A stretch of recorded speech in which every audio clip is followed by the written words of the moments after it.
तो DD conclave का काम चल रहा है, जारी है और हम झांसी में हैं और तीसरे दौर जो उत्तर प्रदेश में जहां पर मतदान होना है उस दौर की हम बात कर रहे हैं और खासकर झांसी में हैं तो बुंदेलखंड की बात कर रहे हैं। और जैसा कि हमारा आज का इस सेशन का जो विषय है, हमारा जो टाइटल है वो बड़ा दिलचस्प है, बुंदेलखंड जनता किसके संग। क्योंकि नेता, पॉलिटिकल पार्टियां, दो दौर के चुनाव हुए, सबके अपने अपने वादे हैं, सबके अपने अपने दावे हैं। कोई कह रहा है 403 सीटें हैं, लेकिन कोई कह रहा है 400 हमें मिल रही है, कोई कह रहा है 350 हमें मिल रही है। लेकिन ये सीट तो तब मिलेगी जब जनता आपके संग होगी। तो हम इस सेशन में यही जानने की कोशिश करेंगे, जनता किसके संग बुंदेलखंड। और बुंदेलखंड के यहां पे निवासी बहुत सारे हैं, तो जाहिर सी बात है नेताओं के तो जो है वो अपने दावे होंगे, लेकिन मैं चाहूंगा कि इस सेशन में भी हम ज्यादा से ज्यादा जनता की आवाज को भी इस सेशन का हिस्सा बना सके, ताकि आप लोगों के मन में क्या है वो भी जानना बड़ा जरूरी है। लेकिन इसकी शुरुआत के लिए, जैसे मैंने बताया, हमारे साथ 4 मेहमान हैं और चारों मेहमानों का एक बार फिर परिचय। संजीव श्रृंगी ऋषि जी बीजेपी से हैं, उसके अलावा मेरे साथ श्याम गुप्त जी हैं भारतीय किसान मोर्चा से, मेरे साथ श्याम सुंदर सिंह जी हैं समाजवादी पार्टी के वरिष्ठ नेता हैं, और साथ साथ मेरे साथ हैं सुधांशु त्रिपाठी कांग्रेस से। तो इसकी शुरुआत मैं बीजेपी से करता हूं, क्योंकि अगर बुंदेलखंड के पिछला इतिहास देखें, इतिहास यानी कि 2017 के चुनाव देखें, तो साफ तौर पे था कि जनता आपके संग थी। 19 की 19 सीटें क्लीन स्वीप, जी हाँ। और अगर तीसरे दौर की मैं बात करूं तो जिन 59 सीटों पर मतदान हो रहा होगा, उनमें से 49 सीटें आपको मिली थी। लेकिन इस बार कह रहे हैं थोड़ा सा मामला हिला हुआ है। सबसे पहले तो धन्यवाद देना चाहूंगा डीडी न्यूज का कि उन्होंने आज मुझे आमंत्रित किया। जो प्रश्न है कि जनता किसके साथ है, ये तो पिछले 2017 के चुनाव में आपने देख ही लिया। और 2017 में हमको इनके विरोध में जनता ने चुना था और हमारे संघर्षों ने हमको चुना था। लेकिन 5 वर्षों में हमने जो प्रदेश की तस्वीर बदली है, बुंदेलखंड की जो तस्वीर बदली है, उसके कारण जनता हमारे साथ है। बहुत बड़ा काम जो 40-50 वर्षों से बुंदेलखंड के लिए नहीं हुआ था, बड़ी योजना डिफेंस कॉरिडोर, ये बहुत बड़ा प्रोजेक्ट प्रधानमंत्री नरेंद्र मोदी जी ने बुंदेलखंड को सौगात दिया है। और इसमें जब ये तैयार होगा, इसमें लगभग जो कहा जा रहा है 2.5 लाख लोग इसमें रोजगार पाएंगे। तो बहुत बड़ा मुद्दा जो यहाँ से पलायन का है, उस पलायन को हम लोग रोकने वाले हैं। इन 5 वर्षों में हमने यहाँ पर जिस प्रकार का गुंडा राज व्याप्त था, सो गुंडा राज को समाप्त करके राम राज्य की तरफ हम बढ़े हैं। हर गुंडे योगी जी की सरकार में, भारतीय जनता पार्टी की सरकार में या तो प्रदेश छोड़कर गए हैं या जेलों में हैं। लगातार हम अगर विकास की बात करें, अभी हमारे जल शक्ति मंत्री ने जो बात कही थी जी कि हम लोगों ने पानी देने का काम किया है, हमने आवास देने का काम किया, हमने शौचालय देने का काम किया, तमाम ऐसे काम किए हैं कि जनता कहीं नहीं देख रही है। आपको बुंदेलखंड में विकल्प कहीं दिखाई नहीं देगा, विपक्ष कहीं दिखाई नहीं देगा। केवल और केवल भारतीय जनता पार्टी। 19 सीटें पहले थी, 19 सीटें अभी आने वाली हैं, क्योंकि जनता के साथ हमने जिस विश्वास के साथ जनता ने हमको चुना था, उस विश्वास को पूरा किया। आप ठीक है, मैंने कहा इतिहास तो आपके साथ है, लेकिन क्या वर्तमान आपके साथ है? ये बात आप भविष्य की बात कर रहे हैं कि यहाँ पर कितने रोजगार आएंगे। लेकिन आज की अगर मैं संजीव जी बात करूं, मोटे तौर पर आप ये कह रहे हैं कि दरअसल आपको एंटी इनकम्बेंसी जो यहाँ पर बुंदेलखंड डेवलपमेंट नहीं था, उसके कारण पिछली बार आप लोगों ने क्लीन स्वीप किया। लेकिन पिछले 5 सालों में आप ये कह रहे हैं कि आपने यहाँ डेवलपमेंट के इतने काम किए कि इस बार फिर से जनता आपको चुनेगी। ये आपका जो है दावा है। मैं इस पर जनता की राय लूंगा, लेकिन उससे पहले मैं श्याम जी को जोड़ दूं समाजवादी पार्टी से, सपा से श्याम जी, मैं फिर किसानों के मुद्दे पर आऊंगा। धन्यवाद जी श्याम जी, अगर पिछला चुनाव तो सुपड़ा साफ था, मतलब पूरा अगर इलाके की बात करें तो जरूर आपको वहां पर कुछ सीटें मिली थी, लेकिन ये बड़ा मुश्किल इलाका है आपके लिए। ऐसी क्या वजह है? आज इस बार भी जब आप टिकट बांट रहे थे तो मैं देख रहा था कि 24 घंटे के अंदर 5 कैंडिडेट बदल दिए, तो मतलब कॉन्फिडेंस की अभी भी कमी लग रही है कि बुंदेलखंड में लोगों का साथ मिल नहीं रहा। ऐसा नहीं है। जो जहाँ तक आप टिकट बदलने की बात कह रहे हैं, ये बात सही है, कुछ टिकट बदले हैं, तो जो सही है वो हम आपके सामने रख रहे हैं। 1-2 जगह जो हमारे टिकट जिनको हमने दिया था, जैसे महरौनी का टिकट है, उनका स्वास्थ्य खराब हो गया, जहां हम देख रहे हैं माननीय फेरन लाल जी को, तो वो स्वतः ही जा कर के राष्ट्रीय अध्यक्ष जी के पास गए और उन्होंने स्वीकार किया कि हमारा स्वास्थ्य काम नहीं कर रहा, चूँकि वो कोरोना में हो गए थे, फिर ब्लैक फंगस से बीमार रहे। उनको आशा थी कि हम अपना चुनाव लड़ लेंगे ढंग से, तो माननीय राष्ट्रीय अध्यक्ष जी ने उनका सम्मान किया। वो बहुत पहले बीएसपी छोड़ करके समाजवादी पार्टी में आए। और एक दो सीटें और हैं जहां देखा है कि आपस में, जैसे आपकी चरखारी सीट है, वहां पर भी जहां तक समीकरण है जाति समीकरण के हिसाब से दोनों टिकट रिश्तेदारों को मिल रहे थे, तो इसलिए वहां पे भी बदला गया है। तो और जहां तक हमारी और पार्टी का बात है, आप बड़ी बात कह रहे हैं सर, क्योंकि आपने कहा जातीय समीकरणों के कारण टिकट बदला गया, यानी कि आप ये स्वीकार कर रहे हैं एक तरह से कि टिकट बंटवारे में पूरी तरह से जाति, मतलब मैं ये होता है लेकिन कोई मानता नहीं है, आप साहब को इसे मान रहे हैं। चलिए अच्छी बात है, कम से कम जातीय समीकरण के हिसाब से आप टिकट बांट रहे हैं। नहीं, हमारा जो मानना है कि जो हमारे जिताऊ कैंडिडेट थे, तो उन जिताऊ कैंडिडेट के लिए हम लोगों ने जब दोबारा जनता की आवाज आई और लोग वहां पहुंचे, सही बताया गया, तो उनको टिकट दे दिया गया दोबारा कि हमारे जिताऊ कैंडिडेट रहे। जहां तक माननीय श्रृंगेरी सिंह जी ने बताया कि हमने विकास के कार्य किए, उसमें हमारा मानना है, चूंकि हम तो अभी माननीय मंत्री जी बोल रहे थे, उस बीच में हमने इशारा भी किया कि हम कुछ कहना नहीं, अब आप बोलिए, आप मंच पर है, जमकर बोलिए। तो माननीय मंत्री जी ने जो कहा पेयजल को लेके कि हमने जल मंत्री हम बने और अलग से हमारा मंत्रालय बना दिया माननीय मोदी जी ने,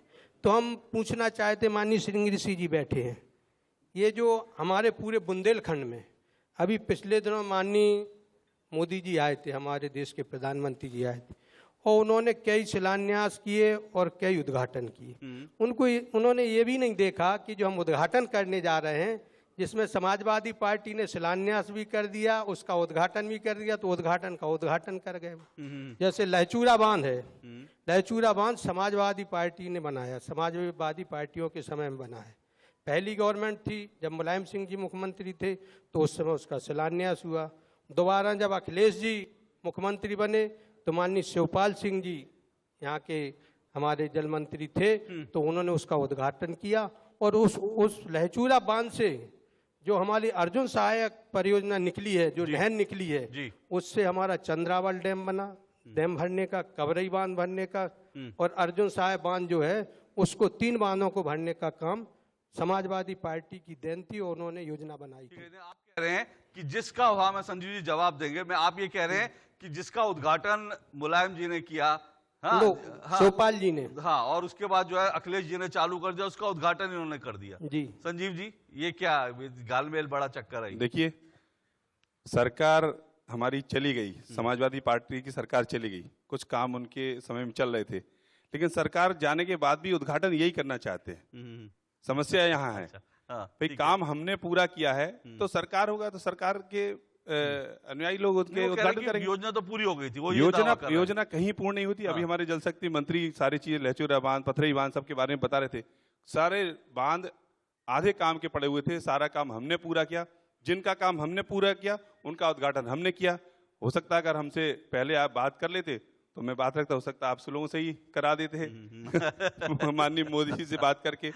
लेकिन मैं कह सकता हूं कि जो विकास की बात उन्होंने कही है कि बांध, ये सारे बांध हम लोगों ने पूरे किए हैं, ठीक है। और निश्चित रूप से हमको जो चिंता थी पानी, पेयजल की, उसकी समस्या को निवारण के लिए हमने काम किया है।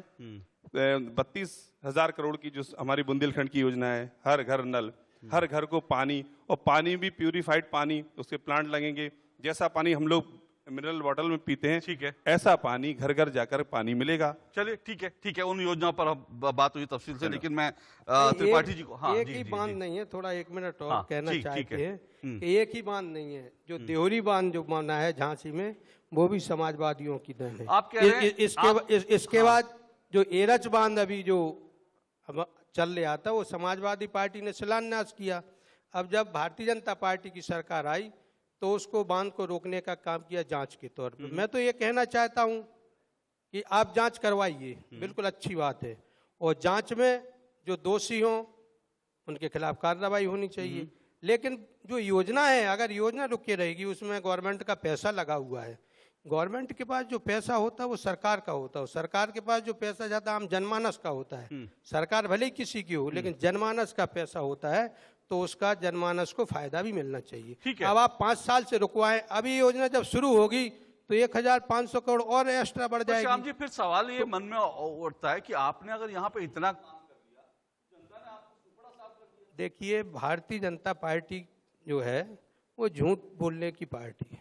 इन्होंने कहा, माननीय मोदी जी जब हमारे यहाँ किले के मैदान में आए थे, उस समय हम भी भारतीय जनता पार्टी में थे, हम झूठ नहीं बोलते, श्रृंगेरी जी को मालूम है। और जब भारतीय नहीं है जी, लाल टोपी पुरानी है, लाल टोपी लेकिन पुरानी। बीच में फूल की अच्छा, टोपी बीच में में हम आ गए पहुंच थे, गए फिर थे आप सन चले गए। 12 में, और हमने चुनाव भी लड़ा था भारतीय जनता पार्टी से। अच्छा, अच्छा। इसके बाद 17 में फिर हम अपनी टोपी में वापस आ गए, अच्छा। और ये रेड टोपी पहने हुई है। तो उस समय माननीय हमारे प्रधानमंत्री जब नहीं थे तो कहा करते थे कि हम गुजरात बना देंगे इस प्रदेश को। तो अब सारे लोगों ने तो गुजरात देखा नहीं था। जो टीवी पर उन्होंने कहा चाय बेचने वाले के लड़के को अगर आप बनाएंगे देश का प्रधानमंत्री तो सबको खुशहाल कर देगा, लेकिन जितना मीडिया में इन्होंने पैसा खर्च किया, जितना हेलीकॉप्टर में आज जो स्थिति है। श्याम जी एक बात मैं यहाँ चलो पे वो बात एक बात छोड़ते मैं हैं यहाँ हम। पे श्याम जी एक बात जरूर कहना चाहूंगा। मैं किसी राज्य की किसी से तुलना नहीं जी, करनी जी, चाहिए, हर राज्य का अपना, लेकिन मैं आपको अपने अनुभव से बता रहा हूं कि आज के 10 साल पहले जो सड़कें यहां पर बन रही है ना, जो दिख रही हैं, मैं उन सड़कों पर दिल्ली से ड्राइव करके गुजरात तक गया था, और गुजरात की तब सड़कें वो थी जो आज हम बाकी देश में देखते हैं, तब गुजरात की सड़कें थी। लेकिन ये मेरा डिबेट का विषय नहीं है। हम लेकिन भी गुजरात गए हैं, हाँ, ठीक, हमने भी कुछ क्षेत्र हाँ, ठीक है, अपने अपने अनुभव आज भी लोग नहीं, मैं वही जाने कह को रहा हूं परेशान सर, मैं ये हैं। कह रहा हूं कि हम सारी गुजरात सड़कें एक सी नहीं है। मैं ये कह रहा हूं हम गुजरात के डिबेट नहीं कर रहे हैं, लेकिन मैं सिर्फ ये कह रहा हूं कि आपने एक बात और बुंदेलखंड के लिए आते हैं, हम बुंदेलखंड की बात करेंगे आगे। एक मिनट रुकिएगा, क्योंकि मैं कांग्रेस को भी इस डिबेट में लाऊं, फिर जनता के भी सवाल होंगे। लेकिन एक बात मैं जरूर ये कहना चाहूंगा कि जो आपने बड़ी साफगोई से एक बार और स्वीकारी कि आप पहले बीजेपी में गए, फिर उसके बाद सपा में आ गए, तो ये भी पहले सपा में रहे हम, पहले सपा में थे, फिर बीजेपी में आए, फिर सपा में 12 साल फिर दोबारा हाँ, ठीक है। मैं इसलिए कह रहा हूं क्योंकि यहां पर लग रहा है कि सब जनता हमारे साथ है, दावा कर रहे हैं। लेकिन एक बात और भी है कि मैं एक बड़ा दिलचस्प आंकड़ा ये देख रहा था कि यहां पर लगभग सारी उमा भारती जी सर नहीं उन्होंने कहा था हम बुंदेलखंड प्रांत बनाएंगे। श्रृंगेरी जी मौजूद थे, मैं जो कह रहा हूं उन्होंने ये भी कहा था कि उन्होंने ये भी कहा था, आप सुनिए तो जरा, एक मिनट सुनिए, उन्होंने ये भी कहा था कि रामलला के मंदिर में हम कसम खाते हैं बुंदेलखंड प्रांत बनाएंगे, झांसी में राजधानी होगी, और राम राजा ओरछा में हम हाईकोर्ट बनाएंगे, चौकीजा जाएंगे तो पहले ओरछा में भगवान के दर्शन करेंगे और सही जजमेंट देंगे। और जब हम लोगों ने बात रखी तो कहती है कि चुनावी वादा था। निवेदन इस तरह के लोग हैं, तो हम क्या करते, इसलिए हमने भारतीय जनता पार्टी छोड़कर फिर अपने घर में आ गए। सर निवेदन है, सुन भी लीजिए। मैं सिर्फ ये बात रखना चाह रहा था कि जो आपने बात स्वीकार की, उससे ये एक बात की पुष्टि और हो गई कि यहां पर जितनी पार्टियां हैं वो दल बदलुओं के भरोसे ही हैं।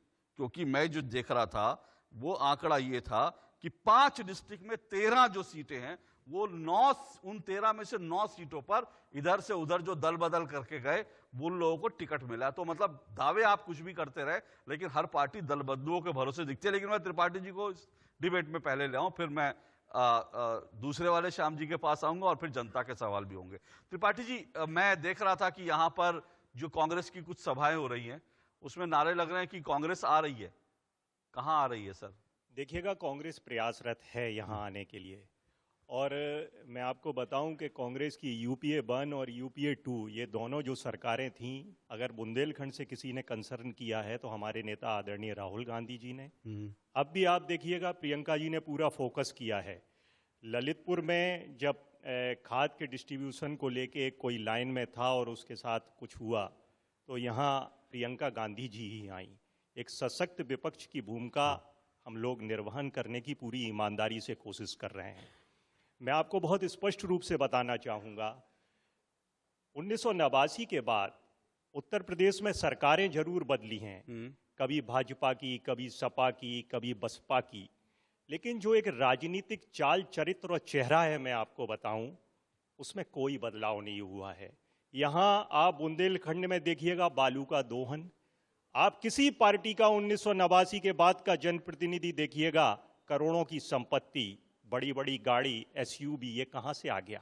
1989 के पहले आप एमएलए एमपी को देखिएगा, कोई पार्टी हो, किसी पार्टी में ये साहस नहीं। मैं इस मंच के माध्यम से बहुत स्पष्ट रूप से आप सबके सामने कह रहा हूं, किसी विधायक की आप जांच करा दीजिएगा, 100 करोड़ से कम का आदमी नहीं होगा। खाली पेट आए थे, सब 100-100 करोड़ के हो गए। बुंदेलखंड को लूट लिया है। और बुंदेलखंड की बात करते हैं, ठीक है, हम संघर्ष कर रहे हैं, हम जनता के इशूज को लेके हैं और जनता का विश्वास होगा। ये तो जनादेश जब 10 मार्च को आएगा तब पता चलेगा, लेकिन निश्चित रूप से काम करने की भी बात है। हम लोगों का विजन है। 2005 में हमारे प्राइम मिनिस्टर मनमोहन सिंह जी थे, मैं खुद प्राइम मिनिस्टर के पास में जिला कांग्रेस अध्यक्ष झांसी था, यहाँ एग्रीकल्चर यूनिवर्सिटी के लिए मैं गया था। उसके बाद हमारे श्री प्रदीप जैन आदित्य जी एमपी बने, मंत्री बने, उसको हम सबने मिलकर कार्यान्वित कराया। और यहाँ एग्रीकल्चर यूनिवर्सिटी, आज 2 सेंट्रल एग्रीकल्चर यूनिवर्सिटी हैं पूरे देश में, जहां तक मुझे मालूम है। एक नॉर्थ ईस्ट में है और एक आपके बुंदेलखंड में। ये बताएं ना, यहाँ जनप्रतिनिधि बैठे हैं, इनके समय में क्या हुआ? डिफेंस कॉरिडोर कागज में है, ये मुंगेरी राम के हसीन सपने, ये बनारस को कौन सा शहर, जापान का क्वांटो शहर बनाने की बात करते थे, कहां बन गया? ये एक 3 घंटे की फिल्म बनाते हैं, मैं आपको बताना चाहता हूं, जिसमें जनता जब कुछ दृश्य ऐसे आती है तो वो रोने भी लगती है, इन्वॉल्व भी हो जाती है, और अंत में जब ब्लेन को हीरो मार देता है ना, तो ताली बजा के फिल्म से बाहर आ जाती है। लेकिन वो फिल्म होती है, सच्चाई नहीं होती। ये पूरा बुंदेलखंड हो या उत्तर प्रदेश हो, देश हो, ये एक पिक्चर दिखा रहे हैं। यथार्थ में विकास शून्य, बिग शून्य। आपने कहा 2-3 चीजें मेरे जहन में उठ रही हैं। एक बात तो ये, आपने मनमोहन सिंह जी का जिक्र किया, लेकिन मैं ये देख रहा था कि कांग्रेस की जो स्टार कैंपेनर की लिस्ट है जी, उसमें सरदार मनमोहन सिंह जी का, प्रधानमंत्री जिनके आप श्रेय ले रहे हैं, उनका भी नाम कहीं नहीं है। दूसरी बात जो आपने कहा, इसमें कोई दो राय नहीं, यूपी में, यूपी नहीं सर, यूपी की लिस्ट में भी, किसी भी लिस्ट में भी, नहीं, पंजाब की, आप फर्स्ट लिस्ट देखिएगा। नहीं सर, मैं अभी की लिस्ट में, अभी जो ताजा लिस्ट आपकी जारी, मैं वो देख कर आ रहा हूं, उसमें बड़े बड़े नाम नहीं है, और उसमें सरदार मनमोहन सिंह, पूर्व प्रधानमंत्री, उनका नाम स्टार कैंपेनर की लिस्ट में नहीं है। मैं पर दूसरी बात भी कह रहा हूं, इसमें कोई दो राय नहीं। आपने जो कहा कि यहाँ जब जो है खाद के लिए जब किसानों की डेथ हुई थी तो 17 लाख रुपए आप लोगों ने किसानों को बांटे, लेकिन ये भी सच है दूसरी तरफ, जिस 7,000 करोड़ की जिसके पैकेज की आप बात कर रहे हैं, राहुल जी ने भेजा, उसमें तो करप्शन, इतना भयंकर करप्शन हुआ कि एनएचआरसी को बोलना पड़ा। इलाहाबाद हाई कोर्ट ने कहा कि भाई ये क्या घोटाले हो रहे हैं किसानों के नाम पर, तो वो तो सारा पैसा घोटालों में चला गया। देखिएगा, आपने जो बात कही, आप बताइएगा, पैकेज सेंट्रल गवर्नमेंट ने पूरी ईमानदारी के साथ दिया। उत्तर प्रदेश और मध्य प्रदेश का दोनों बुंदेलखंड जो हैं, वहां सरकारें किसकी थी? कार्यान्वित कराने का काम किसका होता है? स्टेट गवर्नमेंट का होता है। तो कहीं ना कहीं इस पैकेज को अगर लूटने का काम किया है तो दोनों सरकारों ने किया है ना, है आप दोनों ने किया है ना। आप बसपा की सरकार थी उस वक्त, मैं जो भी तत्कालीन सरकारें थी, हाँ, मध्य प्रदेश में भारतीय जनता पार्टी की सरकार थी, यहां जो भी सरकार थी, कांग्रेस की सरकार तो नहीं थी ना। ओके, ठीक है, मैं जल्दी से ये वाले श्याम जी को ले लेता हूं, हमारे दूसरे श्याम जी, उसके बाद फिर जनता के कुछ सवाल जल्दी से। श्याम जी, मूल समस्या एक बात है, मैं ये देख रहा था, यहां किसानों की 3,500 किसानों की 3 दशक में जो है मृत्यु हुई, आत्महत्या उन्होंने करी, पानी नहीं था उनके पास, लोन में फंसे रहते हैं। अब ये तीनों पार्टियां अपने अपने दावे हैं, लेकिन सवाल यह कि किसानों को कुछ मिला क्या? क्योंकि किसान यहां पर 80% लोग कृषि पर निर्भर हैं, तो जनता तो उसी के साथ होगी जो किसानों के लिए काम करेगा। देखिए, ये जो बुंदेलखंड है, ये इजराइल से भी बड़ा है। इजराइल की आबादी वर्तमान में लगभग 85-87 लाख है, और यहाँ की आबादी 1 करोड़ 10 लाख है। क्षेत्रफल की दृष्टि से देखते हैं तो वहाँ का 20,772 वर्ग किलोमीटर, यहाँ का 27,000 वर्ग किलोमीटर। स्वतंत्रता के बाद जिस तरह की नीतियाँ इस देश के अंदर आनी चाहिए थी, किसानों को फोकस करना चाहिए था। जो गांधी जी ने ग्राम स्वराज्य का सपना देखा, वो ग्राम स्वराज्य का सपना चकनाचूर हो गया, और ऐसी परिस्थितियां पैदा हुई कि गांव के लोग गांव छोड़ छोड़ के शहर की तरफ भागे, पशु छोड़े, गांव छोड़ा। और इसमें एक बड़ी शाबाशी थी कि गांव छोड़ छोड़ के सारी प्रथा शहर की तरफ भागी। ये सारा का सारा पलायन हुआ 1947 के बाद किसान विरोधी नीतियों के कारण ही हुआ। ये आज संसाधनों की दृष्टि से देखा जाए, पानी बुंदेलखंड में कम नहीं है। मैं भी एक किसान हूं, हमारे खेत पर वाटर लेवल 30 फुट पर था, आज हमारा वाटर लेवल 10 फुट पर है, क्योंकि मैंने पानी को संजोया है।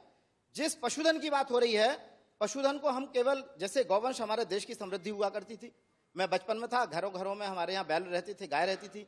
एक समय वो आया कि पशुधन हमारे धीरे धीरे करके चला गया, केमिकल फार्मिंग आई, बढ़ती हुई बीमारियां एक समस्या बनी, और आज ये हो गया कि बढ़ते हुए अस्पताल ये निश्चित रूप से सबके सामने एक चुनौती दे रहे हैं कि बढ़ता हुआ cancer, kidney, diabetes, blood pressure, ये सारी बीमारियां ये हमारे पर्यावरण प्रदूषण के कारण और भोजन के कारण हुई है। हमने पशुधन का प्रबंधन नहीं किया। अब ये जो वर्तमान में जो परिदृश्य जो आया है, किसान उजड़ा क्यों? खेती की लागत बढ़ गई, जो लागत लगाई है वही नहीं निकली, इसलिए गांव से पलायन हुआ। तो सारी जो पॉलिसी है वो नीतिगत समस्या है। 47 के बाद जो ग्राम स्वराज्य का सपना वो चकनाचूर होके हमें फिर से जाना पड़ेगा गांव की तरफ। कोरोना ने एक हमें परिस्थितियां दी हैं कि ये दिल्ली बढ़ता हुआ, यदि दिल्ली की आबादी बढ़ रही है तो विकास नहीं है, ये विनाश का कारण है। गांव मजबूत होने चाहिए, गांव समृद्ध होने चाहिए, खेती की लागत कम होनी चाहिए, वर्षा जल संचय में किसानों को आगे आना चाहिए। और जो गौवंश है जिसके बारे में मैं आयुर्वेद के बारे में भी जानता हूं कि एक ग्राम मूत्र और गोबर जो है वो दूध से भी बड़ी इकोनॉमी है। लेकिन 47 के बाद इस देश में कोई भी गाय का अनुसंधान केंद्र नहीं हुआ, और दूध से ज्यादा महंगा मूत्र और गोबर है। एक दिन में गाय 200 रुपए का मूत्र गोबर देती है, क्योंकि मूत्र का प्रबंधन नहीं हुआ। मूत्र का प्रबंधन और गोबर का प्रबंधन हो गया होता तो बायोगैस भी होता। सवाल है कि अभी कुछ बदल रहा है किसानों के लिए यहाँ पर बुंदेलखंड की अगर मैं बात करूं देखिए, बुंदेलखंड में बहुत अच्छा हुआ। पहला तो काम ये हुआ कि किसान वो सुखी हो सकता है जो किसान खेत पर रहेगा। और जो पिछली सरकारें थी उसमें ऐसी स्थितियां थी, किसान खेत पर नहीं रह सकता था। मैं खेत पर रहता हूं, मुझे मालूम है आसपास के खेतों पर पंपिंग सेट चोरी हो जाते थे। और आज मैं खेत पर रहता हूं कि एक पानी का पाइप चोरी नहीं हो रहा, एक हंसिया और कुल्हाड़ी भी चोरी नहीं जा रही है। तो सबसे बड़ी बात यह है कि खेती, 2 एकड़ खेती में एक किसान शानदार आजीविका चला सकता है, लेकिन कब? जो खेत पर है। वो खेत पर कब रहेगा? जब कानून व्यवस्था ठीक होगी। योगी जी के आने के बाद एक निश्चित रूप से काम हुआ है कि आज किसान खेत पर आराम से रह सकता है, और यदि खेत पर रहता है तो वहां उसका जानवर भी सुखी रहता है, खेती की लागत कम हो जाती है, उत्पादन बढ़ जाता है, 365 दिन खेती उसकी हो जाती है। हमारे पास में ऐसे अनेक गांव हैं जहां पर किसान खेत पर रहता है और वो सामान दुगनी या 5 गुनी कर रहा है। कहीं ना कहीं कानून व्यवस्था यहाँ पर भी एक बड़ा मुद्दा आपने किसानों के हिसाब से ये भी एक बड़ा मुद्दा है। मैं जनता के सवाल लेना चाहता हूँ। जी जी जी, एक करके एक मिनट सर, एक मिनट जनता के हम सवाल ले लें, क्योंकि जनता की अदालत में भाषण तो देने के लिए आपको भी बहुत मंच है जब तक चुनाव चल रहे हैं। जनता के सवाल ले। हाँ, एक मिनट सर, मैं प्लीज जनता के सवाल, उसमें आप अपनी बात, जनता के सवाल। जी जी जी सर, मेरा सवाल जी सर, मेरा सवाल सपा श्याम सुंदर सिंह जी से है। सर, जैसे विपक्षियों द्वारा सपा पर अक्सर ये आरोप लॉ एंड ऑर्डर से रिलेटेड लगते रहते हैं, तो अगर 2022 में दोबारा से सपा की सरकार बनती है तो ये दाग को हटाने के लिए सपा द्वारा क्या प्रयास किया जाएगा? 2022 में देखिए, मैं एक मिनट, कौन सा दाग आप कह रही हैं? एक बार थोड़ा सा सर, कानून व्यवस्था से रिलेटेड, लॉ एंड ऑर्डर से रिलेटेड सपा पर बहुत आरोप लगते हैं। ठीक है, कानून, ठीक है सर। हाँ सर, ये एक इन्होंने भी अभी कानून व्यवस्था की बात उठाई और ये बची है, और सबको जब देखते हैं तो याद आता है लड़कों से गलती हो जाती है, और सपा की सरकार में क्या क्या होता था, वो सारी चीजें लोगों के जहन में आज भी वो बात है। तो इसलिए पूछ रहे कि ये चीजें ना रिपीट हो, क्या आप लोगों ने सबक सीखा इससे? एक मिनट रुकिए, क्या इधर प्लीज जी, आप कुछ कह रहे थे क्या? नहीं, आपका सवाल, आपके सवाल लेंगे, लेकिन जिन्होंने सवाल पूछा कृपया उनको इंगित करके कुछ ना बोलें, ये गलत बात है। उन्होंने उनका सवाल पूछा, उनका एक दिल में सवाल था, आप भी अपना सवाल पूछ सकते हैं, लेकिन जिसने सवाल पूछा उनको इंगित करके कुछ ना बोले, क्योंकि डेमोक्रेसी में सवाल तो सबको पूछने का हक है ना सर। हाँ, तो आपके पास हम आएंगे जी, पहले सवाल का जवाब, फिर आपके पास। देखिए, जो बिटिया ने बात पूछी है बिल्कुल ठीक है, हम उसका जवाब देते हैं। जब माननीय अखिलेश जी की सरकार थी तो हमारी पुलिस को सही व्यवस्था करने का इंतजाम माननीय अखिलेश जी ने किया था। जो 100 नंबर चलाई थी कि तुरंत कोई बेटी के साथ या किसी गांव में किसी के साथ कोई घटना होती तो तुरंत सूचना दे और पुलिस तुरंत पहुंचे। ये पहली दफा है जब से देश स्वतंत्र हुआ है, तब से समाजवादी पार्टी के माननीय अखिलेश यादव जी ने की थी, जो हमारे प्रदेश के मुख्यमंत्री थे। वुमेन का जो महिलाओं के लिए जो फ्री टोल नंबर था कि कोई भी बेटी या कोई भी हमारी महिला अगर फ़ोन करती है या टेलीफोन पे बताती है, तुरंत उसके घर पहुंचेगी और उसकी सर, मदद वो करने इतिहास है, जो किया। लेकिन जो एक भारतीय मिनट, जनता सर। पार्टी एक के मिनट, लोगों सर, ने एक मिनट, सर, उसका श्याम 100 जी, नंबर का प्लीज। 112 श्याम नंबर जी, कर प्लीज, दिया। श्याम जी प्लीज, उस बच्ची की सवाल जी, समझिए। जी, जी। वो इतिहास है आप लोगों ने जो किया, वो आप उसके वो जी। उनका कहने का मतलब है कि क्या आप लोगों ने कोई सबक लिया है कि इस बार जब आप सत्ता में आएंगे तो कानून व्यवस्था पहले से बेहतर होगी? अगर उन्होंने सवाल किया तो वो पहले ही कानून व्यवस्था से संतुष्ट नहीं थी, इसीलिए उन्होंने सवाल किया। नहीं, ऐसा था कि जहां परेशानी आ रही थी तो उसकी व्यवस्था करने का काम माननीय अखिलेश जी ने किया। और आगे अगर हम लोगों सत्ता में आने वाले हैं, जैसा कि पहला चरण और दूसरा चरण में वोटिंग हो रही है, जी, तो उससे अनुमान लग रहा है कि समाजवादी पार्टी बहुत आगे है। और समाजवादी पार्टी माननीय अखिलेश यादव जी मातृशक्ति की सबसे पहले पूजा करते हैं, हमारी बहनों का सम्मान बढ़ाते हैं। जो बेटियां पढ़ती थी उनको आगे बढ़ाने के लिए नई टेक्नोलॉजी की जो शिक्षा हो गई उसमें लैपटॉप देने का काम किया। ठीक है। जहां तक लॉ एंड ऑर्डर की बात है, हम बेटी को विश्वास दिलाते हैं और हम बुंदेलखंड के लोग हैं, बेटी का सम्मान करते हैं, नारी का सम्मान करते हैं। और जहां कोई इस तरह की बात आएगी तो हम लोग व्यक्तिगत चलिए, करके अच्छी न्याय बात है। दिलाने का काम महिलाओं का करें। सम्मान भी हो और महिलाओं का, जी इधर से सवाल है। जी जी, एक मिनट के पास। जी हाँ, पूछिए। मेरा सवाल सुधांशु त्रिपाठी जी से है, कांग्रेस से है। जी, मैं पूछना चाहता हूं कि आप जो बुंदेलखंड पैकेज की बात करते हैं, हर बार कांग्रेस से जब भी पूछा जाता है तो हमेशा बुंदेलखंड पैकेज की बात करते हैं कि हमने इतना पैसा 7,500 करोड़ आई गेस, जी, अगर मैं बिल्कुल। सही मेरा आंकड़ा है तो मैं आपसे ये पूछना चाहता हूं कि क्या आप उसको एक फेलियर मानते हैं कि सक्सेस मानते हैं कि जो ये पैसा आपने दिया है वो ठीक जगह पे लगा है कि नहीं?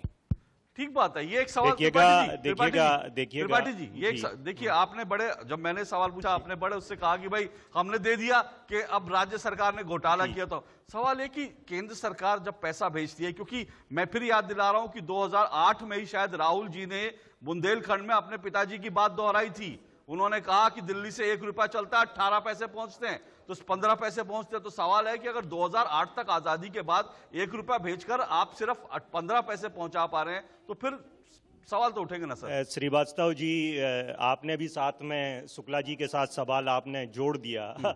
ये तो आप बड़े अचंभे वाली बात कर रहे हैं। सेंट्रल गवर्नमेंट का काम है आपको पैकेज बना के पैसा पहुंचा दिया। आप बताइएगा, 2 राज्यों की सरकारें अगर उस पैसे का दुरुपयोग कर रही हैं तो उसके लिए आप किसको जिम्मेवार ठहराएंगे? ये आप ही बता दीजिएगा। आज योगी जी की सरकार है, अगर लखनऊ में, उत्तर प्रदेश में है, झांसी में अगर डिस्ट्रिक्ट मजिस्ट्रेट और यहाँ के अगर भारतीय जनता पार्टी के जनप्रतिनिधि कुछ गलत करते हैं तो जिम्मेवारी किसकी है? आप सर, आज किसानों के पास डायरेक्ट देखिएगा, अकाउंट में जा रहा है, वो फर्क होता है सर। देखिएगा, ये जो आज आप बात कर रहे हैं कि पैसा अकाउंट में जा रहा है, तो ये भी काम, इसकी शुरुआत यूपीए 1 और यूपीए 2 में हुई। मैं आपको बताऊं, आज भारतीय जनता पार्टी जो फाइबर ऑप्टिकल की गांव में पहुंचाने की बात करती है, इसका पूरा प्लान और इसकी योजना कांग्रेस ने बनाई थी। टाइम लगता है किसी कंट्री में चीजों को पहुंचने में, परोसने में। ये अब आपकी वो डैम वाली तो उन्होंने क्रेडिट ले लिया, अब ये जो डायरेक्ट ट्रांसफर है उसका क्रेडिट कांग्रेस ले लिया। तो फिर सवाल है कि आपको लोग क्यों वोट दे? देखिए, कांग्रेस की बात तो हम लोग जी बाद में करेंगे, क्योंकि कांग्रेस अभी पिछले 30 वर्षों से सरकार में नहीं है और उन्होंने पैसा दिया था, सरकार ने दुरुपयोग किया है। उत्तर प्रदेश में भारतीय जनता पार्टी की सरकार है, डबल इंजन की सरकार है, केंद्र में भारतीय जनता पार्टी की सरकार है। लगातार जो काम भारतीय जनता पार्टी विकास के लिए कर रही है, हमने जो कहा था, अभी दादा ने कहा समाजवादी पार्टी के, उन्होंने जो कहा वो नहीं किया। हमने अपने आप हमारे एजेंडे में उठा करके देखेंगे। हमने कहा था कि हम गरीब लोगों को आवास देंगे, हमने आवास दिया। जनता किसको वोट करेगी? जिसने आवास छीने, जमीनों पर कब्जा किए, उसको वोट देगी क्या?